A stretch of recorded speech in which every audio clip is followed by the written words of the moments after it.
السلام علیکم ورحمۃ اللہ وبرکاتہ۔ میرے محترم بھائیوں بہنوں، بلکہ تمام امت مسلمہ سے میں اس وقت بات کرنے کی سعادت حاصل کر رہا ہوں۔ پچھلے دنوں نیوزی لینڈ میں جو حادثہ پیش آیا اور ایک جنونی وحشی انسان نے 2 مسجدوں میں 50 مسلمانوں کو شہید کر دیا، اس بارے میں تھوڑی سی گزارش کرنا چاہتا ہوں کہ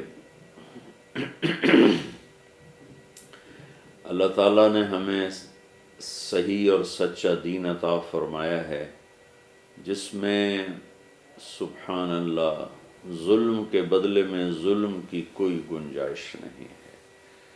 میرے نبی پہلی ہستی ہیں، آپ حیران ہوں گے، جب سے دنیا بنی ہے آپس کی لڑائیاں لوگوں میں ہیں، ہمارے نبی پہلی ہستی ہیں جنہوں نے جنگ کے قانون بنائے کہ دیکھو تم لوگ جا رہے ہو، بوڑھوں کو قتل نہیں کرنا، عورتوں کو قتل نہیں کرنا، جو گرجوں کے پادری ہیں انہیں قتل نہیں کرنا، بچیوں کو قتل نہیں کرنا، درختوں کو نہیں کاٹنا، فصلوں کو نہیں جلانا، جو ہتھیار ڈال دے اس پہ ہتھیار نہیں اٹھانا، مطلب جو صلح کرنے کے لیے چک جائیں تو فوراً ان کے ساتھ صلح کرنا، ایسے خوبصورت جنگ کے اصول بتائے تو باقی زندگی کیسی ہوگی۔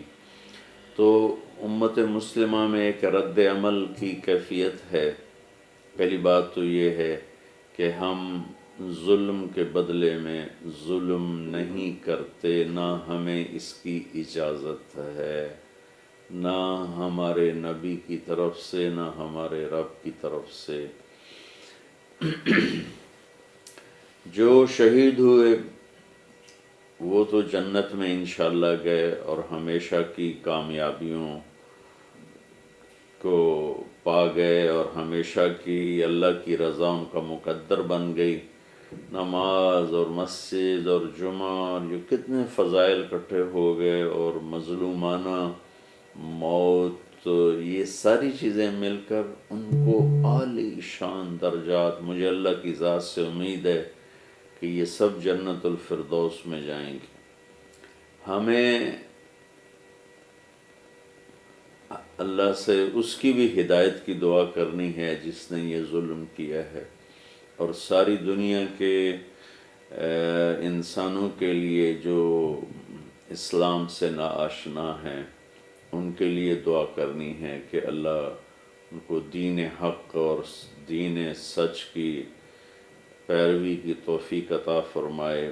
ہمارے نبی نے مکہ فتح کیا، 21 برس مکے والوں نے آپ کو قتل کرنے کا سارا زور لگایا، اور کتنی مشقتیں تکلیفیں آپ نے اہل مکہ سے اٹھائیں، لیکن جب آپ نے مکہ فتح فرمایا تو سب انتظار میں تھے کہ اب ہماری گردنیں کٹیں گی، ہمارے سر کٹیں گے اور ہمیں سولیوں پہ لٹکایا جائے گا، لیکن میں قربان جاؤں اپنے نبی کے اخلاق پر، سبحان اللہ، آپ نے فرمایا کہ میں اب تمہارے ساتھ کیا سلوک کرنے والا ہوں۔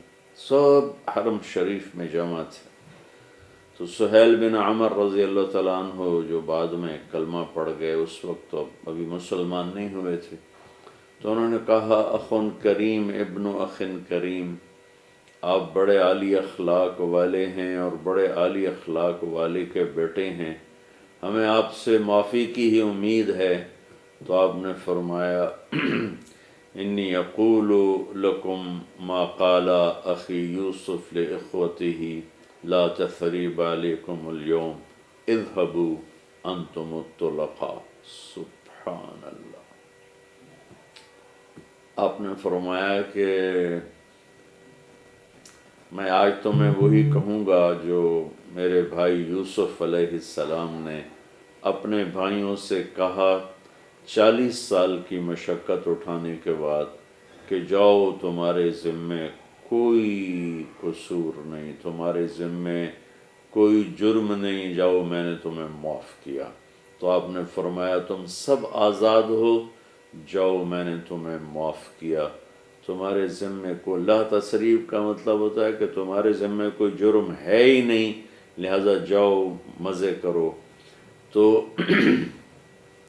21 برس میں انہوں نے کتنے معجزات دیکھے، چاند کو 2 ٹکڑے ہوتے دیکھا، آپ کی انگلیوں سے پانی کو نکلتے دیکھا، کنویں میں آپ نے تھوک ڈالی اور پانی ابل کے اوپر آ گیا، اور کنکریاں آپ نے ہاتھ میں لیں اور ان سے سبحان اللہ کی آوازیں آنے لگیں، آپ نے ایک بکرے کی دستی پکائی، 40 آدمی کھا گئے، ایک بوٹی کم نہیں ہوئی۔ ایسے معجزات در معجزات مکے والوں نے دیکھے، لیکن کلمہ نہیں پڑھا۔ بدر میں فرشت جبریل کے گھوڑے کے ہنہنانے کی آواز سنی، لیکن کلمہ نہیں پڑھا۔ اور جس دن آپ نے فرمایا 8 ہجری میں جاؤ میں نے تمہیں معاف کیا، سارے مکے والے کلمہ پڑھ گئے۔ تو میری تمام امت مسلمہ سے بڑی عاجزانہ درخواست ہے کہ ہم ان سب کی ہدایت کی دعا کریں، اور کبھی بھی ایسی نادانی والی سوچ نہ سوچیں کہ ہم جذبات میں آ کر کسی چرچ پہ حملہ آور ہو جائیں۔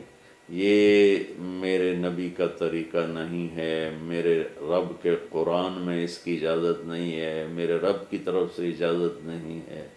ہمیں معاف کرنا ہے اور اللہ پہ چھوڑنا ہے اور ان کی ہدایت کی دعا کرنی ہے۔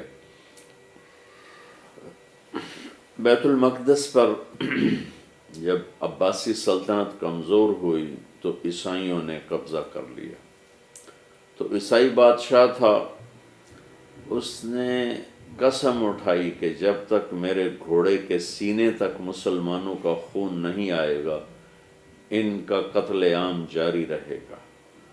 تو بچہ انہوں نے ذبح کر دیا، عورتیں ذبح کر دیں، مرد ذبح کر دیے، گلیوں میں خون پانی کی طرح بہنے لگا، یہاں تک کہ ان کے پادریوں نے آ کر بادشاہ سے کہا کہ اب رحم کرو اور ان کو چھوڑ دو۔ تو اس نے کہا نہیں، ابھی میری قسم پوری نہیں ہوئی۔ تو پھر انہوں نے خون کی بالٹیاں بھر کے اور اس کے گھوڑے کے سینے کے اوپر پھینکی، جس سے اس کا سینہ مسلمانوں کے خون سے بھر گیا۔ تو اس نے کہا اچھا ٹھیک ہے، اب چھوڑ دیا جائے۔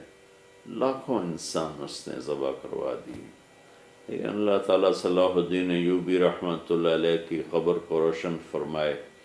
جب انہوں نے بیت المقدس کو فتح کیا تو فرمایا میری طرف سے سب کو معافی ہے، جو یہاں رہنا چاہے یہاں رہے، جو جانا چاہے جتنا مال اپنے ساتھ لے جا سکتا لے جائے اور چلا جائے، اور اتنا معاوضہ ہر آدمی دے۔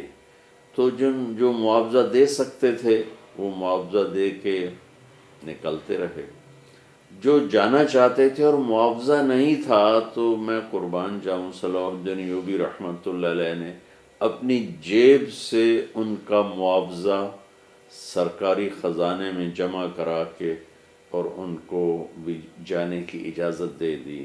تمام بڑے بڑے عیسائی مورخین جب تاریخ لکھتے ہیں تو شرم سے ان کے قلم رک جاتے ہیں، اور وہ وہاں کھل کے صلاح الدین ایوبی رحمۃ اللہ علیہ کی تعریف کرتے ہیں اور اپنے بادشاہوں پہ لعنت بھیجتے ہیں۔ تو میرے بھائی بہنوں، میرے نوجوانوں، اللہ کے رسول کے واسطے ہم نے اپنے نبی والے اخلاق کو مضبوطی سے تھام کے رکھنا ہے۔ اصل فیصلے اللہ قیامت کے دن کرے گا، ظلم کے بدلے میں ظلم نہیں ہے۔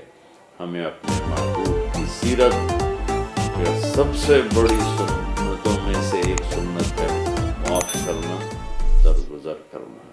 السلام علیکم۔